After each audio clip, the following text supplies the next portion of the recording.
웨스트 버지니아주 모건타운의 유니버시티 고등학교에는 유명한 삼총사가 있었습니다. 전 과목 A에 빛나는 우등생 스카일러, 활발하고 돋보이기 좋아하는 쉴라, 그리고 노래와 연기의 재능을 나타내며 브로드웨이를 꿈꾸던 레이첼. 이들은 늘 붙어다니며 많은 시간을 함께했습니다. 얼핏 잘 어울릴 것 같지 않은 이 조합은 초등학교 때부터 절친으로 연을 이어온 스카일러와 쉴라 듀오에 이들과 같은 수업을 들으면서 친해진 레이첼이 합류하면서 탄생했습니다. 각자의 개성만큼이나 달랐던 이들의 성장 배경. 집안이 넉넉하지는 않았지만 늘 공부에 두각을 나타내며 우수반을 놓치지 않았던 스카일러는 부모님의 자랑이었습니다. 유니버시티 고등학교에서 20마일 떨어진 작은 시골 마을인 블랙스빌에서 유년 시절을 보낸 쉴라는 부모의 이혼으로 엄마와 같이 살았고 경제적인 어려움을 겪었습니다. 엄마가 얼마 전 새아버지와 재혼하면서 살림살이가 한결 나아지기 전까지는 말입니다. 방임형 엄마를 둔 덕분에 하고 싶은 건 거의 다 하고 살았습니다. 비교적 부유한 동네에 살았던 레이첼은 또래가 누리기 힘든 것들을 누리며 큰 어려움 없이 살았습니다. 가톨릭 중학교를 나와서 종교적인 신념도 있었습니다. 그러나 그녀에게도 고민거리는 있었습니다. 쉴라와 마찬가지로 이혼가정 자녀였던 그녀는 엄마의 엄격한 훈육 탓에 불화가 있었습니다. 9학년 때 쉴라가 유니버시티 고등학교로 전학을 온다는 소식을 듣고 뛸 듯이 기뻐했던 스카일러. 레이첼이라는 한 명의 절친을 더 얻으며 삼총사로 행복한 나날만 가득할 것 같던 그녀의 고등학교 시절은 2012년 어느 여름밤 비극적인 종말을 맞으며 끝이 나고 맙니다. 절친들과 떠난 한 여름밤의 마지막 드라이브. 그녀는 다시 집으로 돌아오지 못했습니다. 이들에게는 대체 무슨 일이 있었던 것일까요? 스카일러가 실종되기 몇 시간 전, 밤 10시 웬디스에서 알바를 마치고 집에 돌아온 스카일러. 엄마가 배고프지 않니? 라고 묻는 말에 알바하면서 먹었다며 아빠 엄마에게 사랑한다는 키스를 건네고 방으로 들어갔습니다. 다음날 아침 아빠가 딸 아이의 방문을 두드립니다. 일어나야지. 나를 월마트까지 데려다주고 네가 차를 써. 응답이 없었습니다. 문 손잡이를 돌렸는데 문이 잠겨 있습니다. 옷걸이로 문을 따서 들어가 보니 스카일러가 없습니다. 아빠 데이브는 아내에게 전화를 걸어 스카일러가 혹시 어디 간다고 말을 했는지 물었습니다. 그러자 아내는 걱정하지 말라면서 친구와 쇼핑 갔나 보지 라는 답변이 돌아왔습니다. 그런데 스카일러 방에는 조금 이상한 점이 있었습니다. 창문이 조금 열려있고 망이 떨어져 있었던 겁니다. 밖에 나가서 살펴보니 아이의 방에 있는 쪽 단벽에 작은 간이 의자가 놓여있는 것이 보였습니다. 작은 체구에 속했던 스카일러가 창문을 통해 들어올 때 도움닫기로 쓰기 위한 의자였던 겁니다. 밤에 몰래 나갔구나. 스카일러가 부모님 모르게 밤에 빠져나간 건 이번이 처음은 아니었습니다. 날씨가 따뜻했던 어느 봄날, 스카일러는 쉴라와 레이첼 그리고 2명의 남자와 밤늦게 드라이브를 몰래 나간 적이 있었습니다. 그런데 18세 미만은 밤 10시 통금이 있는 지역인 스타시티에서 이들 차가 과속을 하면서 순찰차에 잡혔고 미성년자 여자아이들이 타고 있는 것이 발각되면서 부모님께 알려지게 된 겁니다. 어찌 보면 그 시기에 한 번쯤 겪을 법한 작은 일탈 행위라고 볼 수 있었지만 전학 온 쉴라와 어울리기 시작한 직후 아이의 행동에 심상치 않은 변화가 감지되면서 부모는 걱정이 되었습니다. 까칠한 태도와 엄마와 소리 높여 언쟁을 벌이는 일은 이전에 볼 수 없었던 스카일러의 낯설은 모습이었습니다. 달라진 스카일러의 모습을 본 건 부모님뿐만이 아니었습니다. 스카일러의 어린 시절 절친인 모건 로렌스는 쉴라가 전학 오면서부터 상황이 바뀌었다면서 친구가 새로운 무리와 어울리면서 변했다고 했습니다. 새로운 무리는 쾌락적인 물질을 시도하고 성적으로 활발했으며 상급생 남학생이나 심지어 대학생 나이의 남자와도 어울렸다고 합니다. 스카일러의 사교 서클에 변화가 생기면서 옛 친구들은 자연스럽게 멀어져 갔습니다. 딸이 없어진 걸 발견한 아빠는 아이의 핸드폰으로 전화를 걸었지만 전원이 꺼져 있었습니다. 걱정이 된 마음에 쉴라에게 바로 연락을 해서 아침에 스카일러를 본 적이 있는지 물었습니다. 그녀는 본 적이 없다고 하면서 전날 자정 무렵에 통화한 사실은 있다고 말했습니다. 아빠는 일단 알았다고 하고 전화를 끊고 스카일러의 다른 친구들의 연락처를 찾아봤습니다. 바로 그때 집으로 한 통의 전화가 걸려왔습니다. 스카일러가 알바를 하는 웬디스의 매니저였습니다. 아이가 4시 알바 시간에 오지 않았다는 것이었습니다. 스카일러의 부모님은 911에 실종 신고를 합니다. 얼마 지나지 않아 집 전화가 다시 울렸습니다. 쉴라였습니다. 어젯밤 일어난 일에 대한 진실을 말씀드려야 할 것 같아서 전화를 했다고 했습니다. 이때 스카일러의 엄마의 머릿속엔 온갖 좋지 않은 상상이 다 떠올랐습니다. 쉴라는 천천히 입을 열었습니다. 스카일러를 본 것은 맞다. 친구가 몰래 빠져나온 건 밤 11시쯤. 레이첼과 제가 스카일러를 픽업해서 45분 정도 드라이브를 갔다 온 후 길 맨 끝에 내려줬다. 부모님을 깨우지 않으려고. 그렇다면 아이가 어디로 사라진 것일까? 부모님은 동네 곳곳에 전단지를 붙이며 애타게 딸의 행방을 찾아 나섰습니다. 절친인 쉴라도 매일 찾아오다시피 하며 스카일러의 부모님을 도왔습니다. 그녀는 올 때마다 경찰이 새롭게 찾은 건 없냐고 물으며 수사 상황에 관심을 보였습니다. 당시 부모님 눈에는 그녀의 그런 행동이 친구를 진심으로 걱정하는 모습으로 비춰졌다고 합니다. 그런데 삼총사 중에 다른 한 명이 코빼기도 비추지 않는 건 이상한 일이었습니다. 스카일러의 부모님이 레이첼에 대해 묻자 쉴라는 스카일러가 사라진 당일 레이첼은 2주간 예정된 교회 캠프로 떠났다고 했습니다. 한편 경찰은 스카일러의 실종과 관련 중요한 단서 하나를 확보합니다. 그녀의 마지막 행적이 담긴 아파트 CCTV였습니다. 영상에는 아파트 인근에 들어선 후 잠시 정차를 한 회색 차량의 모습이 포착됩니다. 몇 분이 채 되지 않아 스카일러가 등장하고 차량 뒷좌석에 올라탑니다. 그리고 차는 화면에서 사라집니다. CCTV상에 스카일러가 차를 탄 시점은 밤 12시 31분. 쉴라가 스카일러를 집에 데려다줬다는 시간보다는 40분 정도가 흐른 뒤였습니다. 영상의 선명도가 너무 떨어져 차량 번호판이나 차종을 알아보기에는 어려웠습니다. 한 가지 분명한 사실은 그녀가 아무런 저항이나 주저함 없이 차에 올라탄 점으로 미루어 차 안에 있었던 사람이 낯선 이들이 아니었다는 것입니다. 이미 친구들과 드라이브를 나갔다 왔는데 다시 또 나갔다. 도대체 누구랑 같이? 경찰이 이런 의문을 품고 있던 찰나에 한 통의 제보가 들어옵니다. 노스캐롤라이나주 캐롤라이나 비치에서 스카일러를 봤다는 사람이 나온 것입니다. 신원 미상의 빨간머리 여자아이와 해변 산책로를 거닐고 있는 걸 봤다는 게 제보의 내용이었습니다. 사건을 맡은 콜뱅크 경관은 스카일러의 아버지에게 친구 중에 빨간머리가 있는지 물으니 레이첼 같다는 답변을 들었습니다. 콜뱅크 경관은 레이첼의 교회 캠프로 연락을 취했습니다. 제보의 신빙성은 낮다고 봤지만 혹시 둘이서 몰래 여행을 떠난 것일 수도 있지 않을까 하는 일말의 희망을 가지고 말입니다. 그러나 그런 희망은 교회 관계자가 레이첼을 바꿔주면서 산산이 부서지고 맙니다. 절친이 실종된 사실조차 알지 못했다는 레이첼의 답변은 실망스러움을 넘어 이상하게 느껴졌습니다. 나중에 캠프가 끝나면 경찰국에 들리라는 말로 통화를 끝냈습니다.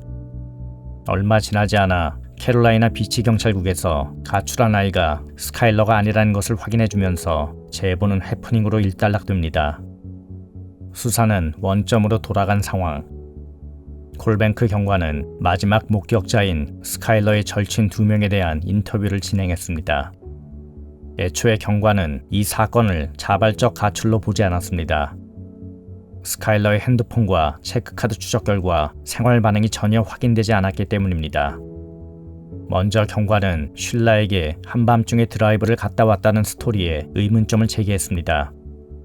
부모님이 소리를 듣고 깰까봐 2 블록이나 떨어진 곳에 내려줬다는데 왜 맨 처음에 데리러 왔을 때는 아파트 앞까지 와서 픽업을 했나? 그러자 쉴라는 스카일러가 화가 나서 거기서 내리겠다고 해서 내려줬다고 답변했습니다. 콜뱅크 경관은 쉴라의 페이스북과 트위터에서 절친의 실종에 대해 침묵으로 일관해온 사실도 지적했습니다. 평상시 트윗을 멈추지 않고 열심히 올리는 가운데서도 스카일러의 얘기는 전혀 찾아볼 수 없었기 때문입니다. 그때까지 얼굴에서 어떠한 감정도 드러내지 않았던 쉴라는 그제서야 눈물을 보였고 인터뷰는 거기서 중단됐습니다. 몇 시간 뒤 쉴라의 트위터에는 스카일러의 실종 전단지와 함께 많은 사람들에게 전파를 부탁하는 트윗이 올라옵니다. 무표정의 쉴라와는 달리 잔뜩 긴장한 모습의 레이첼은 쉴라와 짜맞춘 듯 토시 하나 틀리지 않게 그날의 드라이브 스토리를 읊었습니다. 실종 한 달째. 마을에는 흉흉한 소문이 나돌았고 온라인상에는 각종 루머가 생산되고 있었습니다. 페이스북과 트위터 등의 소셜미디어를 중심으로 스카일러에게 무슨 일이 있었는지 추정하는 각종 가설들이 쏟아져 나왔습니다. 스카일러가 남자아이와 눈이 맞아 가출했다. 파티에 갔다가 술에 취해 넘어져 머리를 다쳐 그렇게 됐다. 쾌락을 위한 물질을 하다가 과다 복용으로 갔다. 심지어는 인터넷 포식자의 희생양이 되었다는 주장도 있었습니다. 하지만 이러한 가설들은 평소 스카일러를 잘 아는 사람들이라면 결코 입에 올리지 않을 법한 것들이었습니다. 남자아이들과 두루두루 친하게 지냈지만 데이트 경험이 없었던 스카일러가 남자와 가출했다는 가설은 터무니없었으며 두 명의 여자 절친과는 달리 선을 넘는 행위는 하지 않았던 그녀에게 오명을 뒤집어 씌우는 건 가혹했습니다. 스카일러를 가장 잘 아는 친구들은 하나의 루머만을 믿었습니다. 그것은 수사관들이 믿고 있는 것이기도 했습니다. 바로 쉴라와 레이첼이 뭔가 숨기는 게 있다는 것. 2012년 8월 16일 어느덧 새 학기가 시작됐고 학교가 열리면서 스카일러의 실종과 관련 쉴라와 레이첼을 향해 곱지 않은 시선을 보내는 이들이 있었습니다. 그 중에는 스카일러가 비밀 없이 터놓고 지내던 몇 안 되는 친구 데니얼이 있었습니다. 레이첼과는 같은 연극 동아리에서 활동하기도 한 데니얼은 그녀에게 그날의 진실을 말해달라고 여러 차례 졸랐습니다. 한 수업 도중 데니얼의 집요함에 폭발한 레이첼은 그만 놔두라며 소리를 질렀고 선생님은 데니얼을 따로 불러 친구 때문에 힘든 시간을 보내고 있는 레이첼을 가만 놔두라고 타일렀습니다. 비록 데니얼같이 직접 대면해서 진실을 요구하는 학생은 소수였지만 이들 주변을 서성이며 수군대는 소리가 점점 늘어가고 있었습니다. 수사에도 변화가 찾아왔습니다. 웨스트 버지니아주 경찰이 수사에 개입하면서 활기를 띠었고 쉴라와 레이첼의 휴대폰과 다른 전자기기에 대한 첫 압수수색이 실시되었습니다. 이들의 진술에서 모순되는 부분을 찾아냈기 때문입니다. 이들은 스카일러를 픽업한 뒤 스타시티 부근으로 드라이브를 갔다 왔다고 진술했지만 한 편의점 CCTV 영상이 잡힌 쉴라의 토요타 코롤라는 스타시티를 벗어나 서쪽 방면에 블랙스빌을 향하고 있었습니다. 해당 장면이 잡힌 시점은 밤 12시 39분으로 11시 45분쯤 스카일러를 집에 내려줬다는 이들의 진술과도 차이를 보였습니다. 휴대폰 위치 분석 결과는 이들에 대한 의혹을 증폭시켰습니다. 그날 밤 쉴라와 레이첼의 휴대폰 신호가 스타시티에서 20마일이나 떨어진 블랙스빌에서 잡힌 걸로 확인됐기 때문입니다. 경찰은 이들에 대해 추가로 거짓말 탐지기 검사를 진행하기로 합니다.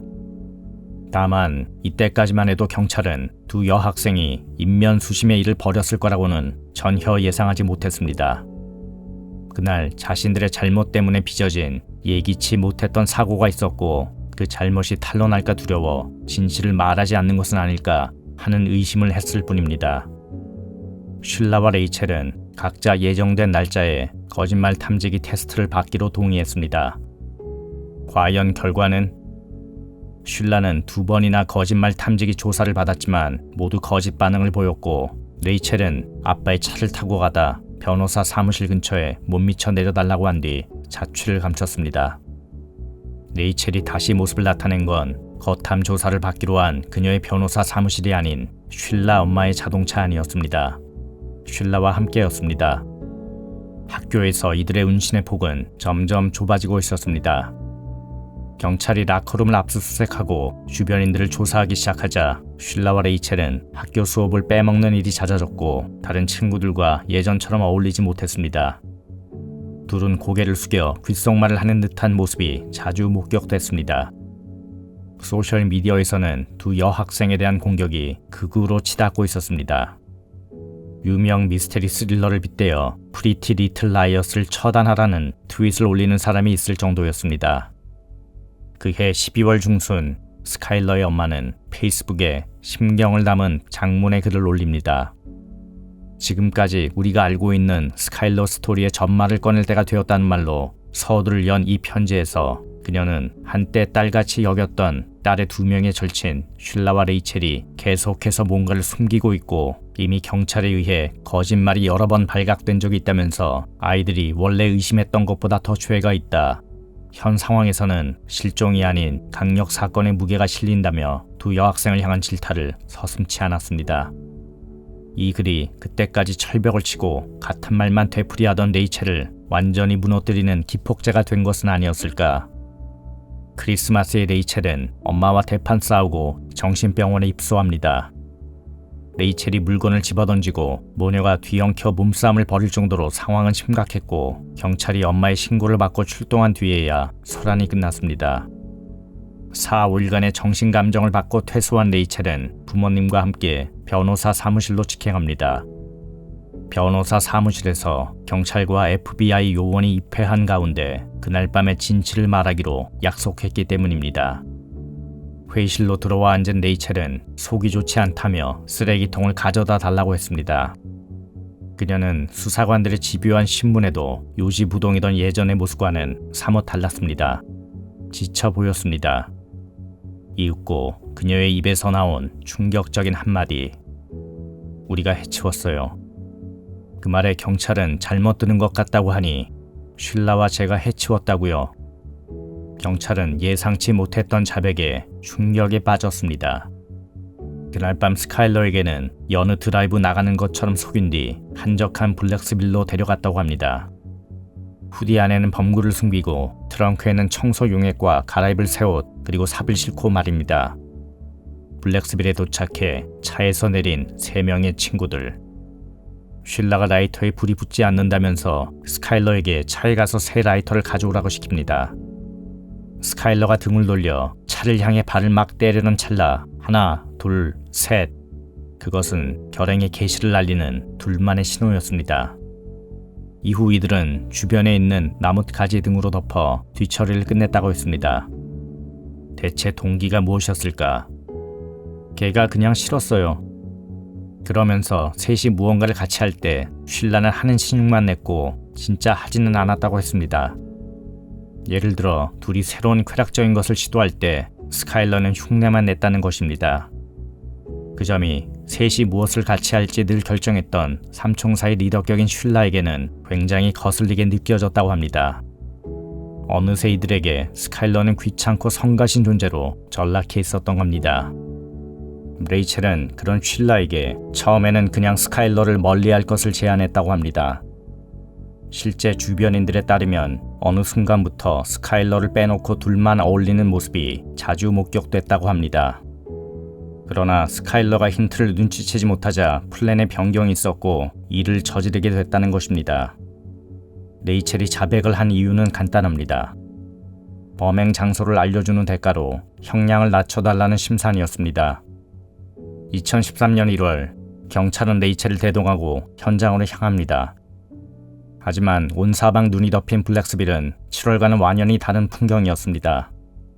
장소를 찾는 데 실패한 경찰은 눈이 녹은 후 다시 오기로 합니다.